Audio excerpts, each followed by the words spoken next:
வணக்கம். உங்களுக்காக ராஜா ஆன்மீகத்துல இருந்து இந்த காணொலியில வீட்டுல ஒரு விநாயகருக்கு பூஜை பண்ணுவது எப்படி, அபிஷேகம் செய்வது எப்படி, ஒரு அபிஷேகத்துக்கும் என்ன பலன் அப்படின்னு சொல்லிட்டு சொல்லலாம்னு சொல்லிருக்கோம். இந்த வீடியோ வந்து நிறைய பேர் கேட்டு இருந்தாங்க, எந்த மாதிரி விநாயகர் நம்ம வைக்கணும், வீட்டுல எப்படிலாம் அபிஷேகம் பண்ணணும் அப்படின்னு சொல்லிட்டு நிறைய பேர் கமெண்ட்ஸ்ல கேட்டு இருந்தாங்க. அவங்களுக்காகவே இந்த வீடியோ பண்ணிட்டு இருக்கோம். அதாவது வீட்டுல வந்து பாத்தீங்கன்னா பொதுவா வந்து 3/4 அடிக்குள்ள விக்கிரகம் கண்டிப்பா வீட்டை வச்சு வழிபடலாம். அதுக்கு மேல 3/4 அடிக்கு மேல போயிடுச்சுனாலே தான் நம்ம வந்து நித்திய வழிபாடுகள் பண்ணணும்னு சொல்லிட்டு சொல்லுவாங்க ஆதகம் விதிப்படி. ஸோ நம்ம வந்து ஒரு 3/4 அடிக்குள்ள ஒரு 6 இன்ச்சோ 5 இன்ச்சோ விநாயகரை வச்சுக்கலாம். இப்போ நிறைய வாடிகள் என்ன பண்ணுவாங்கன்னா, வலமுறை வைக்கணுமா, இடமுறை வைக்கணுமா, இல்லை ஒரு விநாயகர் வைக்கணுமா, இல்லை 2 விநாயகர் வைக்கணுமான்னு சொல்லிட்டு கேட்பாங்க, நிறைய சந்தேகங்கள். இப்போ வந்து பொதுவாக சில பேர் ஏற்கனவே வந்து முன்னோர்கள்லாம் வச்சு வழிபட்டு இருப்பாங்க. அவங்க அதாவது அப்பா அம்மா இல்லை வந்து மாமனார் மாமியார் அவங்க வந்து எப்படி வச்சு வழிபட்டாங்களோ, அதாவது சில பேர் வீட்டில் வந்து 2 விநாயகர் வைப்பாங்க, அது வந்து ஒன்று வலமுறை ஒன்று இடமுறை வைப்பாங்க. இல்லை சில பேர் வீட்டில் வந்து 2மே வலமுறை வைப்பாங்க. அந்த மாதிரி இருந்தது அப்படின்னா முன்னோர்கள் எப்படி வழிபட்டாங்களோ அந்த மாதிரி தான் நம்ம வழிபடணும். இல்லை நான் இப்போதான் வந்து புதுசாக நான் வந்து விநாயகரை வந்து வழிபட போகிறேன் அப்படின்னாலும் நமக்கு வந்து வலம்புரி வச்சோம் அப்படின்னு நாணத்தை தரும்னு சொல்லிட்டு சொல்லுவாங்க. நாணங்கள் அதாவது வந்து அறிவு நிறைய தரும்னு சொல்லிட்டு சொல்லுவாங்க. இடமுறை வச்சோம் அப்படின்னா செல்வங்கள் நிறைய தரும்னு சொல்லிட்டு சொல்லுவாங்க. இதுதான் அங்கே வலமுறைக்கு இடமுறை விநாயகர் வச்சா வழிபட்டா என்னவா அப்படின்னு சொல்லிட்டு. நாணம் இருந்தால் செல்வத்தை பெறலாம், செல்வம் இருந்தாலும் நாணத்தை பெறலாம். ஸோ இது எதுவாக இருந்தாலும் நமக்குடைய மனசுக்கு தான் காரணம். அதில் நீங்கள் வலமுறையும் வச்சு வழிபடலாம், இடமுறையும் வச்சு வழிபடலாம். இப்போ என்ன அப்படின்னா, ஒரு அபிஷேகம் பண்ண போகிறோம், சுவாமிக்கு வந்து நித்திய வழிபாடுகள் பண்ண போகிறோம் அப்படின்னா முன்பாகவே என்னென்ன வேணும் அந்த பூஜைக்கு அப்படின்றத நம்ம தயார் செய்து வச்சணும். ஏன்னா வச்சு நடுவில் வந்து எண்ணெய் வேணும், திரி வேணும், சந்தனம் வேணும் அப்படின்னு சொல்லிட்டு ஓடணும் அப்படின்னா நம்ம மனசு வந்து ஒரு நிலையாக வந்து அந்த அபிஷேகத்தில் நம்ம மனசை வந்து செலுத்த முடியாது. ஆகையினால முதலே அபிஷேகம் செய்ய போகிறோம் அப்படின்னா அதுக்கு முதலே வந்து நம்ம எல்லா பொருளுமே தயார் செய்து வைத்துக்கொள்ளும். அதுக்கு அந்த பொருள் என்ன அப்படின்னு சொல்லிட்டு பார்க்கலாம் வாங்க. இப்போ இது வந்து ஒரு அபிஷேக கிட்டு, நம்ம ராஜா ஆன்மீகத்தில் அந்த கிட்டு அப்படியே உங்களுக்கு பேக் பண்ணியே இருக்கும். உங்களுக்கு இது வந்து பார்த்தீங்கன்னா பன்னீர், எண்ணெய், திரி, கற்பூரம், ஊதுவத்தி, மஞ்சத்தூள், குங்குமம், வெற்றிவேறு, அகர்வத்தி, சீக்காய், அபிஷேக பொடின்றது எல்லாமே வந்து அபிஷேகத்துக்கு தேவையான எல்லா பொருளும் இதில் அப்படியே செட்டாக இருக்கும். நீங்கள் வெளியே வாங்க வேண்டியது என்ன அப்படின்னா, ஒரு பாலும் தயிரை மட்டும் வாங்கினா போதும், அபிஷேகத்தை கம்ப்ளீட் பண்ணிக்கலாம். அந்த அளவுக்கு எல்லாமே இந்த கிட்டில் வந்து ரெடியாக இருக்கும். இப்போ வந்து சில பேர் என்ன பண்ணுவாங்க அப்படின்னா, ஒரு சின்ன பவுல் மாதிரி இருக்கும், அந்த பவுல் என்ன பண்ணுவாங்க, விநாயகரை உட்கார வச்சுட்டு அதுலேயே அபிஷேகம் பண்ணுவாங்க. ஸோ கீழே எல்லாம் தண்ணியாக இருக்கும், அந்த அபிஷேகம் பண்ணி தண்ணியாக. ஆனால் நம்ம ராஜா ஆன்மீகத்தில் அபிஷேகத்துக்காகவே அபிஷேகம் இப்படி நம்ம வந்து சேல் பண்ணிட்டு இருக்கோம். அது பல வடிவுகளில் பல சைஸ்ல சொல்லி கொடுத்துட்டு இருக்கோம். ஸோ இது வந்து பார்த்தீங்கன்னா நமக்கு 4 இன்ச்சில் இருந்து 4x 4 இன்ச்சில் இருந்து நீங்கள் எவ்வளோ சைஸ் சொன்னாலும் நம்ம வந்து ரெடியாக இருக்கும் நமக்கு. ஸோ எனக்கு வந்து இந்த மாதிரி பிளேட்டும் நம்மக்கிட்ட இருக்குது. அதாவது வந்து கீழே வந்து ஒரு ஸ்டூல் மாதிரி வச்சுக்கிட்டு அதுக்கு மேலே அந்த பிளேட் மாதிரியும் வச்சுக்கலாம். இதுவும் அபிஷேக பிளேட்டு தான். இது அபிஷேக பீடம், இது அபிஷேக பிளேட்டு. இந்த மாதிரி இல்லாமல் ரவுண்ட்லேயும் இருக்குது, ஒரு ஓவர் ஷேப்லேயும் இருக்குது. உங்களுக்கு எந்த மாதிரி வேணாலும் நம்ம வந்து நீங்கள் ராஜா ஆன்மீகத்தை வந்து பார்த்தீங்க அப்படின்னா நீங்கள் வாங்கிக்கலாம். ஸோ இது மாதிரி வந்து நமக்கு தேவையான பொருட்கள்லாம் வந்து முன்னாடியே வந்து ரெடி பண்ணி வச்சுக்கணும். சுவாமிக்கு அலங்காரத்துக்கு தேவையான நகைகளும் நம்ம ரெடி பண்ணி வச்சுக்கணும். புஷ்பங்கள், அது சுவாமிக்கு படைக்கிறதுக்காக வெற்றிலை பாக்கு, பழம் எல்லாமே நம்ம ரெடியாக செஞ்சு வச்சிட்டோம் அப்படின்னா நம்ம முழு மனதோட நம்ம செய்கிற சிந்தனைகள் எல்லாமே தெய்வத்து மேலே வச்சு நம்ம அந்த அபிஷேகம் பண்ணுறதுக்கு நம்ம சிறப்பாகவும் இருக்கும்.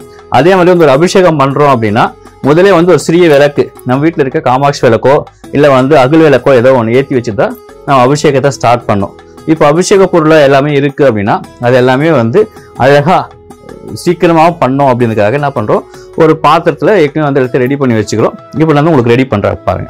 ஸோ இந்த மாதிரி தான் வந்து நமக்கு அபிஷேக பொருட்களை வந்து கரெக்டாக எப்படி வேணும் அப்படின்றத நம்ம அரேஞ்ச் பண்ணி வச்சுக்கணும். அப்போ தான் வந்து நம்ம அபிஷேகம் பண்ணும்போது எந்த ஒரு தடங்களும் இல்லாமல் ஒரு திருப்தியான அபிஷேகம் பண்ணலாம் நம்ம. ஸோ ஃபர்ஸ்ட் என்ன பண்ணுறோம் அப்படின்னா, அந்த வெற்றி வேரை வந்து நம்ம அபிஷேகம் பண்ணுற தண்ணியில் வந்து சேர்த்துட்டோம் அப்படின்னா தண்ணியை வாசனையாக இருக்கும், சுவாமிக்கும் குளிர்ச்சியாக இருக்கும்னு சொல்லிட்டு சொல்லுவாங்க. ஸோ அதெல்லாம் நம்ம என்ன பண்ணுவோம் அப்படின்னா, அந்த வெற்றியை வந்து தண்ணியில் சேர்த்துட்டு அந்த தண்ணி நம்ம வந்து கொஞ்சம் மிக்ஸ் பண்ணிவிட்டு எடுத்து வச்சுக்கிறோம் அபிஷேகத்துக்காக. ஸோ ஃபஸ்ட்டு வந்து என்ன பண்ணுவோம் அப்படின்னா, விளக்கு ஏற்றியாச்சு, அதுக்கு முன்னாடி அதுக்கு தேவையான பொருட்கள்லாம் ரெடி பண்ணி வச்சாச்சு. ஃபஸ்ட்டு அபிஷேகம் எண்ணெயில் தான் நம்ம எண்ணெய் காப்பு வைக்க போகிறோம். ஏன் எண்ணெய் காப்பு ஃபஸ்ட்டு வைக்கிறோம் அப்படின்னா, நம்ம வந்து ஒரு பக்தியை வந்து வெளிப்படுத்துகிறோம் அப்படின்னா அது எண்ணெய் மூலியமாக தான் வெளிப்படுத்த முடியும். ஆகினால தான் நம்ம ஃபஸ்ட்டு வந்து சுவாமிக்கு வந்து எண்ணெய் காப்பு வைக்கிறோம். அப்படி எண்ணெய் காப்பு வச்சாதான் நம்ம வந்து அபிஷேகம் பண்ணுறதுக்கு அழகாக இருக்கும், சுவாமிக்கும் நல்லா இருக்கும். ஸோ நம்ம வந்து சில பேர் என்ன பண்ணுவாங்கன்னா கையில் எடுத்து தடுவாங்க எண்ணெய். அந்த மாதிரி இல்லாமல் ஒரு சின்ன முடிச்சு மாதிரி மூட்டை மாதிரி ரெடி பண்ணி வச்சுக்கலாம். ரெடி பண்ணி வச்சுட்டு ஸோ எண்ணெயை வந்து அதை டிப் பண்ணி கொஞ்சம் ஊறினோடனே சுவாமிக்கு அழகாக எடுத்து தடவணும் அப்படின்னா உங்களுக்கு பார்க்கறதுக்கு நல்லா இருக்கும். சுவாமி மேலே அதிகமாக எண்ணெய் வராது உங்களுக்கு. ஸோ அதனால இந்த எண்ணெய் காப்பு பண்ணும்போது அழகாக இந்த மாதிரி துணி வச்சு பண்ணோம் அப்படின்னா நல்லாயிருக்கும் உங்களுக்கு. ஸோ எண்ணெயும் கொஞ்சம் நிறைய வேஸ்ட் ஆகாமல் கீழேயும் படாத, நமக்கு வீட்டில் பண்ணும்போது கீழெல்லாம் பட்டுருச்சு அப்படின்னா வழுக்க ஆரம்பிக்கும். ஸோ அதனால தான் நம்ம இந்த மாதிரி அழகாக ஒரு மூட்டையை ரெடி பண்ணி வச்சுருக்கோம். பண்ணிவிட்டு அதில் வந்து துவைச்சி தொடணும்னா ஃபுல்லாக நம்ம சுவாமி ஃபுல்லாகவே அப்ளை ஆகும், ஃபுல்லாகவே அழகாக இருக்கும் உங்களுக்கு.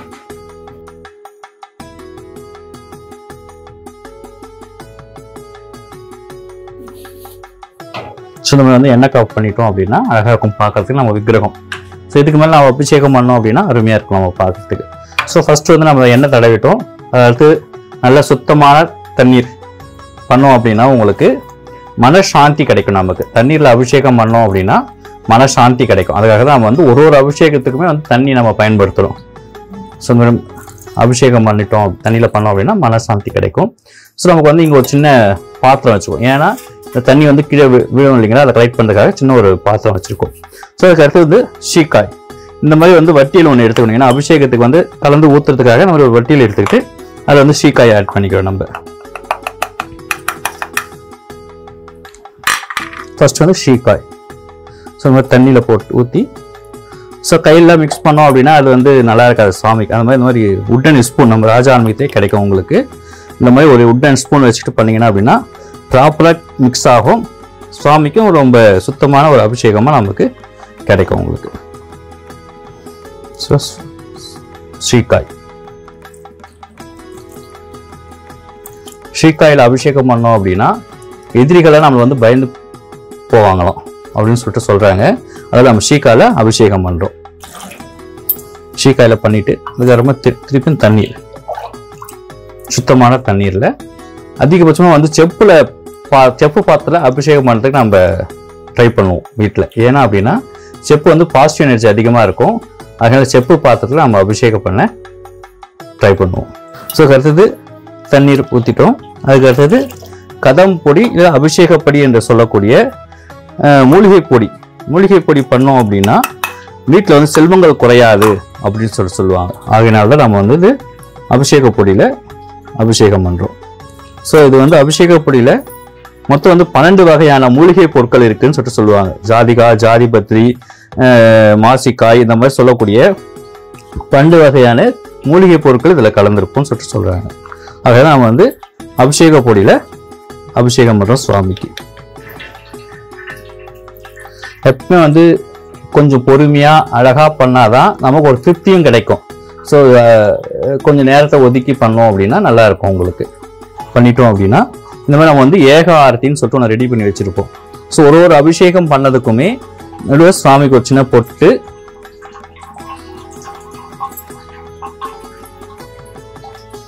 ஒரு புஷ்பம் சுவாமி மேலே வச்சுட்டு ஒரு தீபாவளி பண்ணணும்னு சொல்லுவாங்க. அப்போதான் சுவாமிக்கு வந்து அபிஷேகம் பண்ணதை ஒரு நிவர்த்தி இது கம்ப்ளீட் ஆகும்னு சொல்லியிருக்காங்க. நம்ம வந்து ஒரு சின்ன ஆர்த்தி கண்ணி முடிச்சுட்டு அந்த பூவை எடுத்து வச்சுட்டு திருப்பி நம்ம அபிஷேகம்.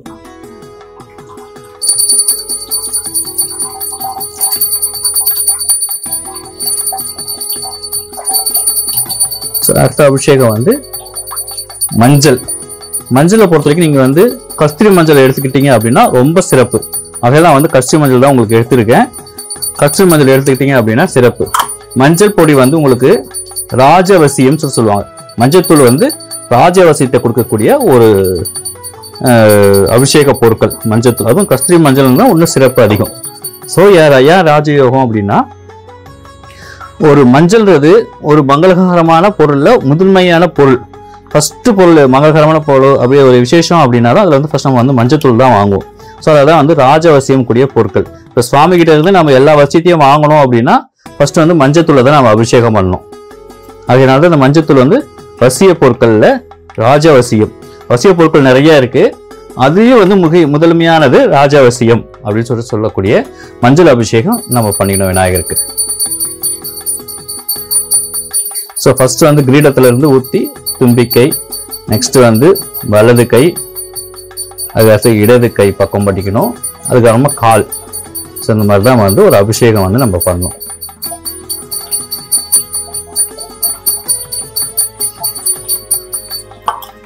சொன்ன மாதிரி மஞ்சள்,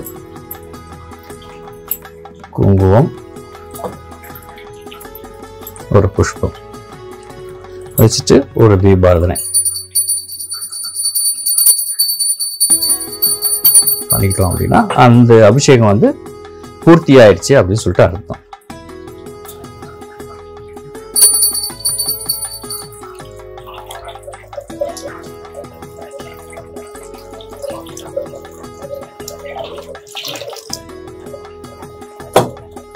அடுத்த அபிஷேகம் என்னன்னு பார்த்தீங்கன்னா பச்சரிசி மாவு. பச்சரிசி மாவு எதுக்கு பண்றோம் அப்படின்னா எதிரிகளே நமக்கு இருக்கக்கூடாது அப்படிங்கிறதுக்காக தான் பச்சரிசி மாவுடைய உள்ளடக்கம் என்ன எதுக்கு பண்றோம் அப்படின்னா எதிரிகள் இருக்கக்கூடாது நமக்கு. அப்படியே இருந்தாலும் அந்த எதிரிகள் வந்து நமக்கு நண்பர்களா மாறிடணும் அப்படிங்கிறதுல சுவாமிக்கு வந்து பச்சரிசி அபிஷேகம் பண்ணுவாங்க. நம்ம ராஜானுக்கு ரெடிமேடாவே இருக்குது. ஸோ அதில் வாங்கி நம்ம சுவாமிக்கு அபிஷேகம் பண்ணா நல்லா இருக்கும். ஸோ பச்சரிசி அபிஷேகம் எதிரிகளா இருந்தாலும் எதிரி இருக்கக்கூடாது, அப்படியே இருந்தாலும் நமக்கு வசியமாயிடுவாங்க.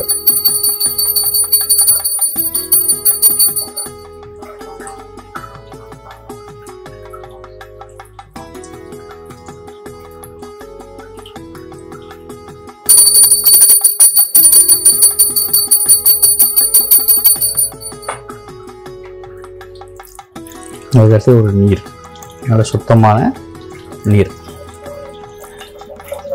அதுக்கு அடுத்தது தேன், நல்ல சுத்தமான தேன் அபிஷேகம் நம்ம சுவாமிக்கு செய்யணும். தேன் செஞ்சோம் அப்படின்னா சங்கீதங்கள் பேச்சு குரல் வந்து நல்ல இனிமையாகவும் அன்பாகவும் வரக்கூடிய அளவுக்கு நமக்கு தேன் இருக்கும். சில பேருக்கு வந்து திக்கி திக்கி பேசுவாங்க, இல்லை ரொம்ப குழந்தைகளுக்கு பேச்சு வரல அப்படின்னா இந்த சுவாமிக்கு அபிஷேகம் பண்ண தேனை வந்து நம்ம கொடுத்தோம் அப்படின்னா நல்லா சங்கீதம் வரும்னு சொல்லிட்டு சொல்லுவாங்க.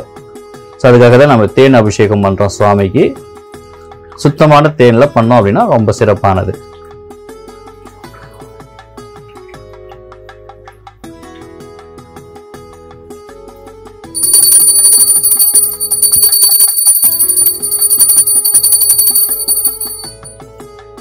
அதுக்கு சுத்தமான நீர். அடுத்தது உங்களுக்கு ரொம்ப முக்கியமான பால் அபிஷேகம். பால் அபிஷேகம் பண்ணோம் அப்படின்னா ரொம்ப நம்ம வாழ்க்கைக்கு தேவையான ஆயுள் விருத்தியாகும் சொல்லிட்டு சொல்லுவாங்க.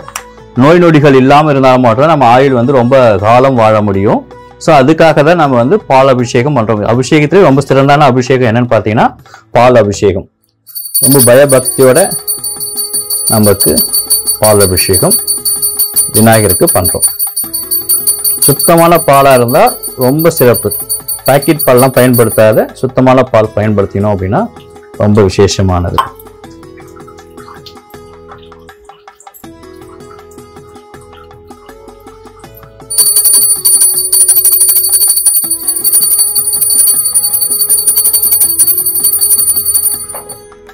சுத்தமான நீர்ல அபிஷேகம். ஸோ அதுக்கு அடுத்தது வந்து தயிர் அபிஷேகம். தயிர் அபிஷேகம் எதுக்கு பண்றோம் அப்படின்னு கேட்டீங்கன்னா ஆதகம விதியில என்ன சொல்லியிருக்கு அப்படின்னா ஒரு தம்பதிகளுக்கு ரொம்ப நீண்ட நாள் குழந்தை இல்லை அப்படின்னா அவங்க வந்து அந்த அபிஷேகத்துக்கு தயிர் வாங்கி கொடுத்தோம் அப்படின்னா கண்டிப்பா வந்து அவங்களுக்கு மகப்பேர் கிடைக்கும் அப்படின்னு சொல்லிட்டு ஆதகம விதியில நம்ம சொல்லியிருக்காங்க. சாகினா நம்ம தயிரை வந்து கட்டிகள் எதுவும் இல்லாம நல்லா மசிச்சு அதை வந்து நம்ம தயிர் அபிஷேகம் பண்றோம் விநாயகருக்கு.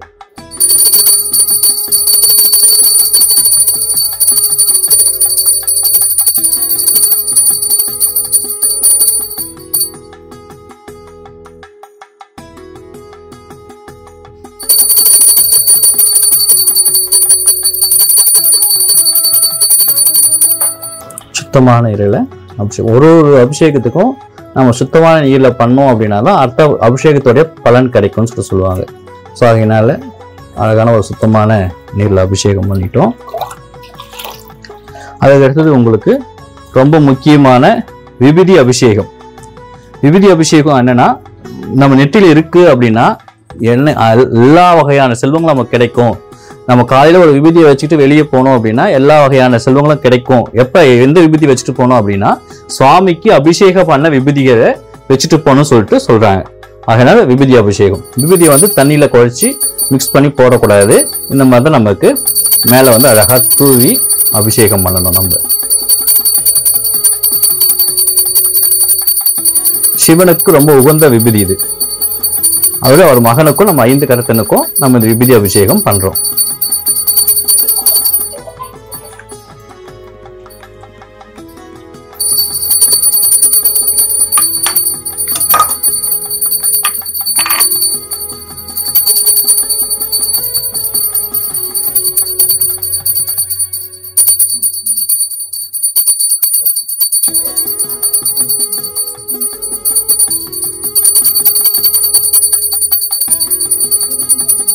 கணபதியாய நமக. நம்ம இந்த விபூதி நம்ம எடுத்து வச்சுக்கிட்டோம் அப்படின்னா, நம்ம எங்கேயாவது ஒரு வேலைக்கு போகிறோம், ஒரு சுப நிகழ்ச்சி ஸ்டார்ட் பண்ணோம், அந்த வேலைக்காக நம்ம போகிறோம், இல்லை நம்ம வேலை தேடி போகிறோம், இல்லை படிக்க ஸ்டார்ட் பண்ணுறோம் அப்படின்னா, இந்த விபூதி நம்ம வந்து நெத்தியில் அணிஞ்சு வச்சுட்டு போயிட்டோம் அப்படின்னா நம்ம கண்டிப்பாக அந்த நிகழ்ச்சி வந்து வெற்றியாக தான் முடியும். ஆகையினால இந்த விபூதியை வந்து நம்ம எடுத்து சேகரித்து வச்சுக்கணும். சரி, இந்த விபூதிலாம் ஒட்டிட்டு இருக்கு இல்லைங்களா, அதுக்காக தான் நம்ம இந்த வெற்றியரை வச்சு என்ன பண்ணுவோம், லைட்டாக தேய்ச்சோம் அப்படின்னா இந்த விபூதிலாம் நமக்கு போயிடும். நம்ம விபூதி அதாவது வந்து வெட்டியர் குச்சின்னு சொல்லிட்டு நம்ம ராஜா ஆன்மீகத்தில் கிடைக்குது. ஸோ அதை வச்சு இப்படி தேய்ச்சோம் அப்படின்னா அழகாக இந்த விபூதிலாம் போயிட்டு நமக்கு விக்கிரகம் அற்புதமாக கிடைக்கும். சுவாமியுடைய விக்கிரகம் இந்த பாருங்க, அழகாக போயிடுச்சு பாருங்க.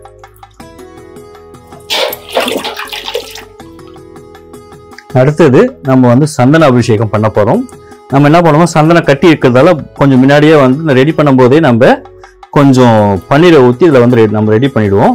ஸோ அந்த சந்தனத்தை நம்ம இதில் ஆட் பண்ணி, ஏன்னா சந்தனம் கலைக்கிறதுக்கு கொஞ்சம் லேட் ஆகுன்றதால நம்ம பிஃபோராகவே தண்ணி கொஞ்சம் பன்னீர் ஊற்றி அதில் வந்து நம்ம மிக்ஸ் பண்ணி வச்சுடுவோம்.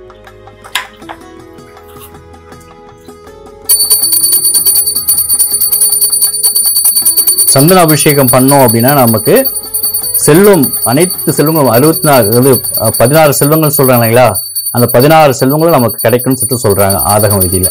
அதாவது நம்ம சந்தன அபிஷேகம் சுவாமிக்கு பண்றோம்.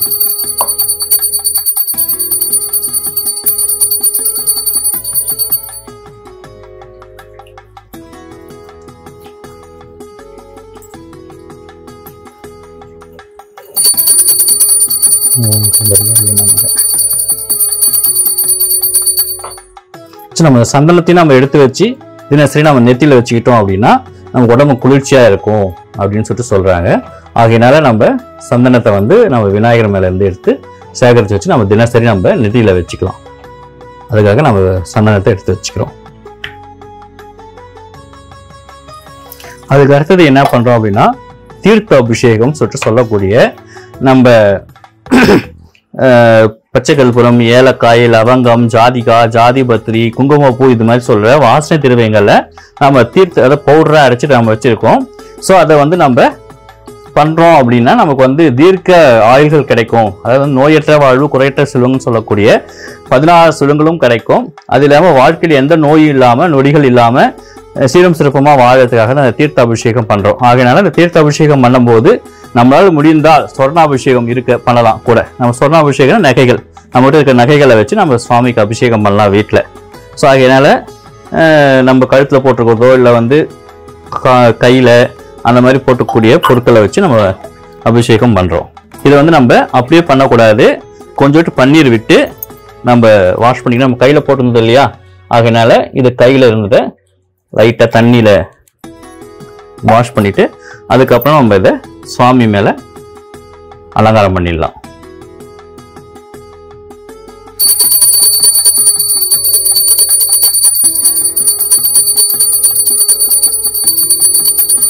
சும்மா இதை பண்ணிட்டோம் அப்படின்னா நமக்கு நல்லா இருக்கும். இது வந்து தீர்த்த அபிஷேகம். இது வந்து ரொம்ப மங்களகரமான ஒரு அபிஷேகம். அதனால் நம்ம இதை பண்ணுறோம். இப்போ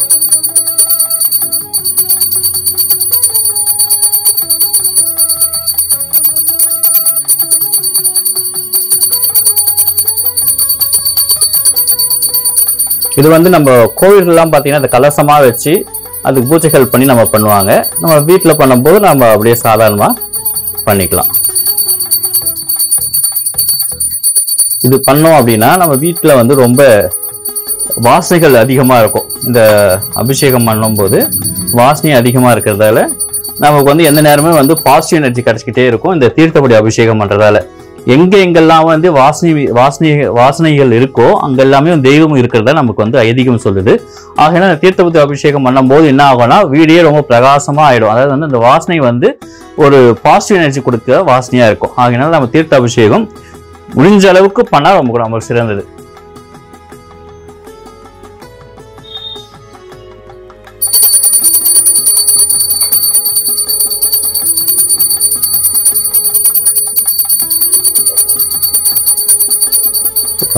சிவரம் சதுர்புஜம் பிரசவனம் நமக்கு. ஸோ இப்போ இந்த ஸ்வர்ணங்கள்லாம் அவங்ககிட்ட நம்ம ஒப்படைச்சிடலாம். இந்த சந்தனம்லாம் எடுத்து வச்சுக்கோங்க. சந்தனம் விபூதிலாம் வந்து நம்ம வந்து பக்தர்களுக்கோ இல்லை நம்ம வீட்டில் இருக்கவங்களுக்கோ கொடுத்தோம் அப்படின்னா அதை பயன்படுத்திக்கிட்டா அவங்களுக்கு எல்லா சுகங்களும் கிடைக்கும் அப்படின்னு சொல்லிட்டு சொல்லுவாங்க. அதனால அதெல்லாமே அவங்களுக்கு ஒப்படைச்சிடலாம். ஸோ இந்த தீர்த்தப்படி அபிஷேகம் பண்ணதுக்கு அப்புறமா நாம் சுவாமி விக்கிரத்துக்கு ஃபுல்லாக சுத்தமான அபிஷேகம் பண்ணிடணும். ஏன்னா அதுக்கடுத்து பன்னீர் அபிஷேகம் பண்ணி அப்படியே விட்டுருவோம் நம்ம. ஏன் அப்படின்னா அந்த வாசனைகள் நமக்கு அந்த பாசிட்டிவ் எனர்ஜி கிடைக்கிறதுக்கு அந்த வாசனைக்காக நம்ம என்ன பண்ணுறோம் அப்படின்னா அந்த பன்னீர் அபிஷேகத்தில் அப்படியே விட்டுருவோம். அதனால சுவாமி மேலே எந்த ஒரு அபிஷேகம் பண்ண ஒரு திரவியங்களும் இல்லாத பார்த்துட்டு நம்ம அபிஷேகம் பண்ணிக்கணும். இதுக்கு அடுத்தது ரோஜா பன்னீர். இந்த பன்னீர் பண்றதால என்ன பலன் அப்படின்னு சொல்லிட்டு கேட்டீங்க அப்படின்னா நோயற்ற வாழ்வு வாழலாம் அப்படின்னு சொல்லி சொல்றாங்க. அதனால அந்த பன்னீர் அபிஷேகம் சுவாமிக்கு பண்றோம்.